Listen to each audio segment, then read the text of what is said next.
a way to get a win.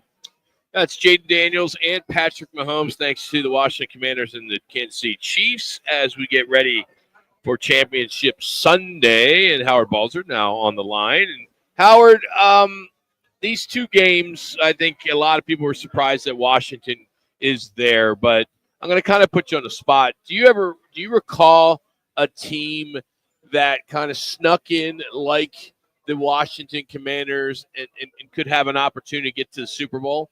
The one I first throw at you, maybe you can think about, is when the Giants played in the Super Bowl here against the New England Patriots. The Giants were one of those teams that kind of snuck in and were able to kind of use that momentum and got to the Super Bowl. But is there a team that you can maybe compare the Washington Commanders to? It's hard to compare, mainly because they're doing it with a first-year quarterback. Sure. Yeah, sure. And I almost hate to call Jaden Daniels a rookie now because he's played 17 regular season games and 2 playoff games. So essentially, he's completed his rookie season except for however many playoff games they have left. So that's what makes this one kind of stand out. I mean, there's been times in the past where you have wild card teams that get in there and they get hot. Heck, here in Arizona, I mean, I don't think the Cardinals weren't a wild card team the one season where they won the division, but I think they won the division with a 9-7 record. Yep. And were brutal on the road that season and just played horrible games, and yet they caught fire in the postseason. So we see it happen from time to time. Usually, the best teams win when they get to this time, of the year. But the other thing is, Washington did win 12 games. I mean, it's not like they snuck into the postseason as a wild card with only 9 or 10 wins or something like that. They won 12, and so that showed what really good season they had. And I think now everyone's talking about being surprised because they were able to beat the Lions. But we could also see how that Lions team became decimated by defensive injuries. I wrote a story on the Cards Wire last week where I noted that, or maybe it was this week after the game, where I noted that when the Lions played the Cardinals in week 3, and 6 starters that the Lions had on defense in that game are now on injured reserve.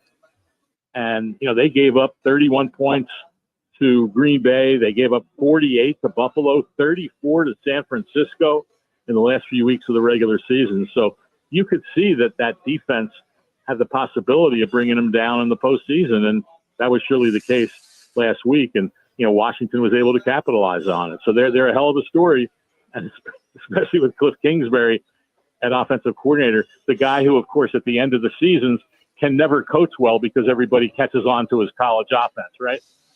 The only other thing I could think of was Brock Purdy's first year. Where they, of course. Hold on. Brock Purdy, rookie, took him to the NFC Championship game against the Eagles. And that's when he had the arm hurt, something to that. But they didn't really sneak in per se with their defense. They pretty much came in, guns a-blazing. And other like rookie quarterbacks, C.J. Stroud last year, close. But you think of Ben Roethlisberger, his rookie year. They ran into this team called the New England Patriots in the AFC Championship game. That was one of those where, as that rookie quarterback, so it's not quite such an anomaly that a rookie quarterback leads the charge, but he's surrounded by defense, surrounded by players around him to help that story out. That's always the key, like you said, is the players around that quarterback.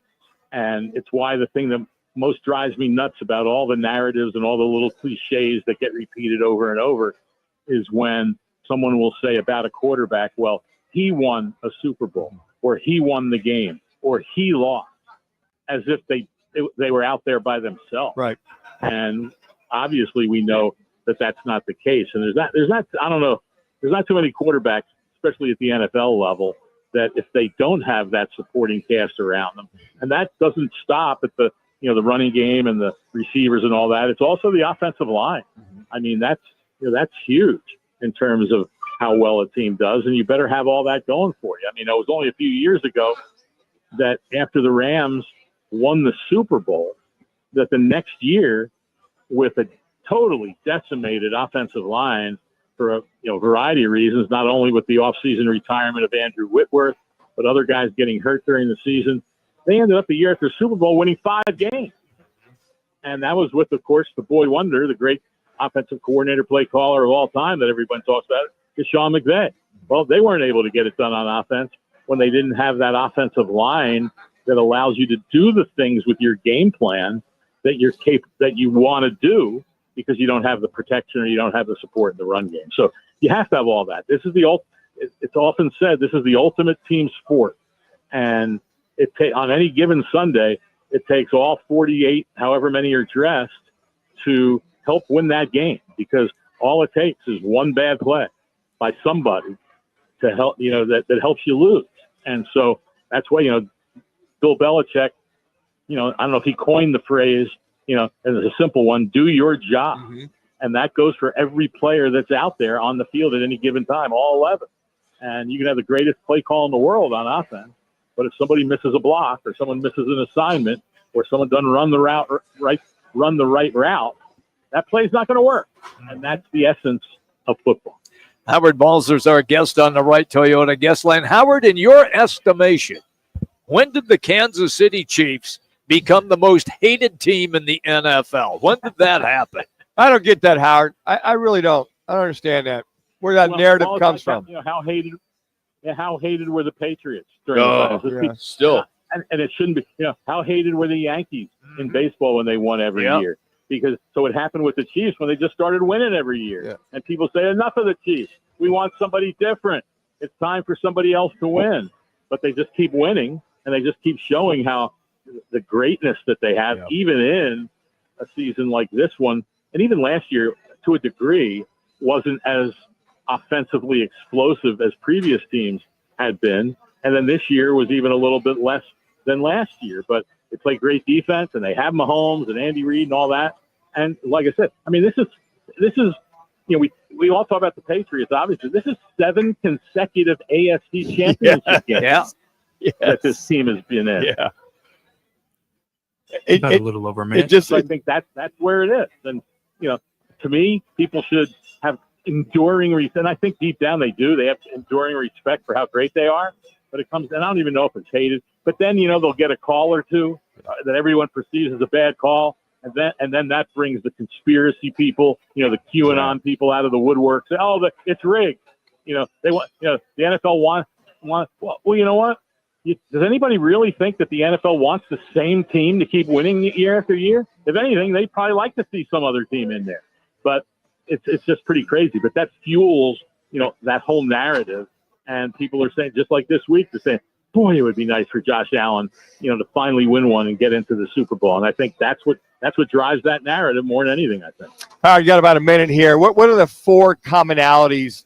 In a minute? Well, he can do it. Yeah, I trust him. Jeez, Minuch. He's a writer. What are a couple of commonalities you see in these 4 teams that the Cardinals should look for if they're to go to the next level and get to the playoffs? What do you see? Give me a couple, 2 or 3 that all 4 of these teams have that the Cardinals need to acquire to move on. No, it's a great question. And I think what they need, well, first of all, every quarterback, except for Jalen Hurts, is a first rounder. Yep. But they get the consistent quarterback play, and quarterbacks, for the most part, making the plays when they have to. And the question now is, do the Cardinals have that guy in Kyler Murray? And for this team to get to that next level, they have to have that consistency at quarterback, but also the consistency with the rest of the team. And that's, we see, Kansas City with Travis Kelce.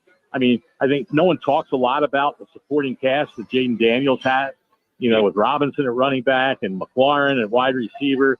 That's pretty good talent they have around them. So mostly it comes down to winning the close games, obviously, which Kansas City has done this year better than anybody. I think they're 11-0 in 1-score games. And so it's having those guys with the experience, whether it's overall experience years in the NFL or playoff experience, to make those key plays at key times. And, we can look back at this Cardinal season. I think Jonathan Gannon said it best right after the year. He said, hey, yeah, everybody can point to a play here, a play there, and we win maybe 10 or 11 games. Well, you can also talk about a play here, a play there in the games they won that if they had lost them, they might have only won 4 or 5. And so, but that's the NFL. And the good teams are the ones that are consistent, have that belief, the confidence, and are Feel free to wrap whenever. games more than they lose them. And that's what most of these teams have, and that the Cardinals have to get better at. Howard, appreciate you, man. Thanks for the time today. All right, guys. Talk to you next week. Follow him on Twitter at RX HBalzer721, and he's on Sirius XM NFL Radio's network as well, so you can check that out, Sirius XM. So appreciate Howard for joining us. Coming up, we will get into our one call that's all, which has to do with Minuch today, as Mitch Holthus, who is the voice of the Kansas City Chiefs, joined us earlier in the program and did some play-by-play of Minuch back in his days at Kansas State. I was hoping we'd come back with the comments he made about hooking up with all the girls there in Manhattan. I but wish. That's not going to happen. At the So Tiki Hut. we'll have that next here on ESPN.